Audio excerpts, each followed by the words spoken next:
ஹரியோம் மித்ராணி, welcome to simple Sanskrit with Shubha. இன்னைக்கு நாம ஒரு கான்வர்சேஷன் தான் பார்க்க போறோம். என்ன அப்படின்னா, நம்ம வீட்டுக்கு கெஸ்ட் வந்தாங்க அப்படின்னா அவங்களை எப்படி ரிசீவ் பண்றது அப்படின்னு சொல்லி நம்ம பார்க்கலாம். ஹரியோம் அப்பா. ஹரியோம் சுபா.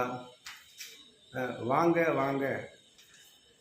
ஆகச்சத்து ஆகச்சத்து அப்படின்னா மரியாதையா பெரியவங்க வீட்டுக்கு வரும்போது அவங்கள கூப்பிடுறது. ஆகச்சத்து ஆகச்சத்து. வா வா. சின்னவங்க வந்தாங்க அப்படின்னா ஆகச்ச ஆகச்ச அப்படின்னு சொல்லணும். உட்காருங்க. உபவிஷத்து உபவிஷத்து அப்படின்னு பெரியவங்களுக்கு மரியாதையா சொல்றது. உட்காரு. உபவிஷ உபவிஷ. நீங்க எப்படி இருக்கீங்க? கதம் அஸ்தி பவான் அப்படின்னு ஒரு ஆணை பார்த்தும், கதம் அஸ்தி பவதி அப்படின்னு ஒரு பெண்ணை பார்த்தும் கேட்கணும்.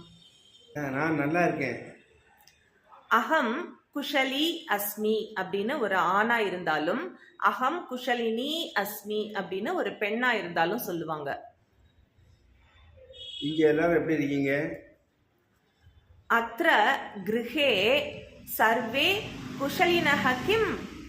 அத்ர இங்க, கிருஹே வீட்டில், சர்வே எல்லோரும், குஷலினஹ கிம் சௌக்கியமா இருக்கீங்களா அப்படின்னு கேக்குறது.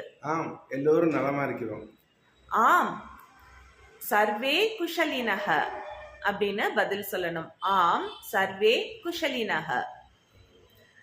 இதுல பாத்தீங்கன்னா, நீங்க நல்லா இருக்கீங்களா, நான் நல்லா இருக்கேன் அப்படின்னு சொல்றதுக்கு கூட சான்ஸ்கிரிட்ல ஆண்பாலா இருந்தா ஒரு மாதிரியும் பெண்பாலா இருந்தா ஒரு மாதிரியும் பேசுறாங்க. அதை அந்த டிஃபரன்சியேஷனை நீங்க இந்த கான்வர்சேஷன்ல இருந்து தெரிஞ்சுக்கலாம். என்ன ஃப்ரெண்ட்ஸ், இந்த வீடியோ உங்க எல்லாருக்கும் யூஸ்ஃபுல்லா இருக்கும்னு தோணுச்சுன்னா சப்ஸ்கிரைப் பண்ணுங்க, என்னோட சேனலை லைக் பண்ணுங்க, உங்க ஃப்ரெண்ட்ஸோட ஷேர் பண்ணுங்க. புனः மிலாமக. தன்யவாதக. தன்யவாதக.